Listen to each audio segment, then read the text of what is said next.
in an annual inter-island meet on a different island every year. What happened? Well, I will tell you what happened. First, let me say, I used to be a part of those athletes traveling I realize that. from St. Croix to St. Thomas and abroad. What happened was we missed the importance of ensuring that our children have the opportunity to compete not just in the classroom, but athletically, technologically, whichever way and whichever form. The Barnes Quorum team will be totally committed, not just because I'm a pastor, not just because I was an actual athlete, not just because I was a teacher, because we need the children to stay engaged. When children are engaged, especially in sports, you do two things. One, you keep a healthy child. And so you work on that issue of having a lot of health care issues. An athletic child is a healthy child. And there should be no reason in the future that we cannot continue to have inter-island competition. It is a must, and we must make it a priority. I know there are other things that you would say is priority, WAPA and truly the GERS, but the children become our future. And we have to recognize and realize that they are the ones 20, 30 years from now, when we are sitting back, they're going to be the ones that are leading. We've got to make sure that they're mentally and physically able. There is no reason why children have to be waiting on an airplane or airport waiting to decide if they're going to go and take the trip. We must make the children an important part of our future, and it has to be done. It has to be done now. I want to also say, I want to congratulate the teachers that are in this room, or even the parents, those that come out and support their children when they're in these athletic sports. Parents, mentors, it is very important for you to understand, when you are at a game, and I've been a coach, so I know what it means. When you are there and those children see you, it makes a difference. We talked about idle time.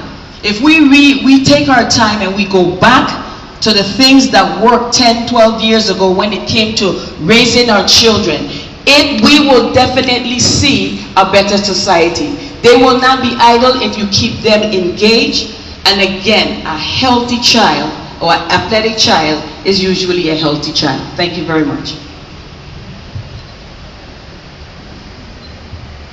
The Diasi Kofel Candidate team are dedicated to our youth. As I mentioned before, I'm the mother of two sons. My oldest son was a basketball athlete. That's one of the ways he dealt with the serious situation with my late husband, who suffered from a stroke and was bedridden. My oldest son went into sports.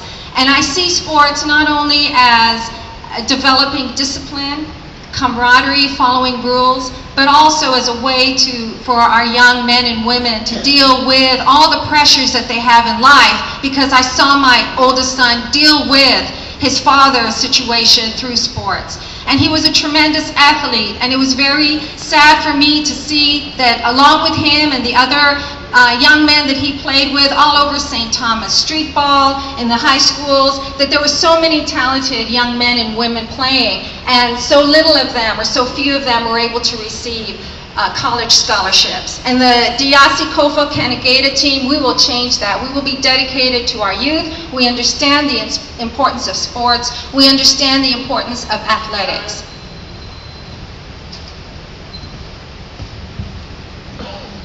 Thank you. In addition to the importance in sports in building character and healthy children, the interaction between our children of all of the islands is really important to building that one Virgin Islands that we need to be if we're going to move forward to build a better future for the entire territory. Some of it begins with providing affordable transportation, which goes between the islands, which goes to your previous question. But I have been there with the teams, waiting until the last minute, providing as much funding as we could provide as a delegate, but waiting until that last minute to know if those funds were going to come through. And that is something I do not want to see our children have to go through, to be able to travel to St. Thomas or to travel down island to compete.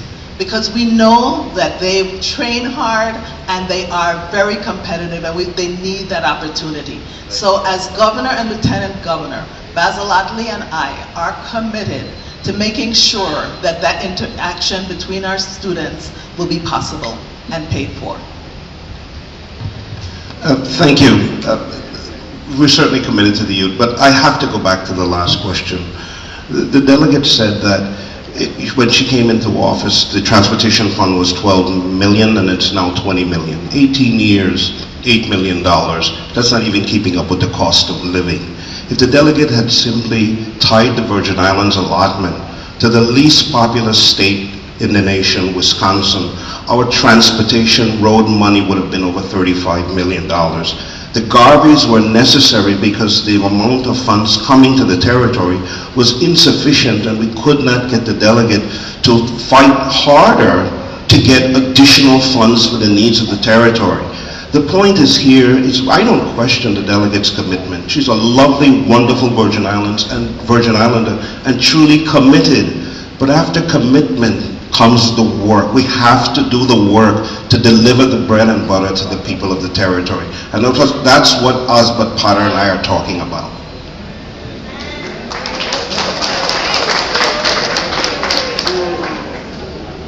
Unfortunately, we never found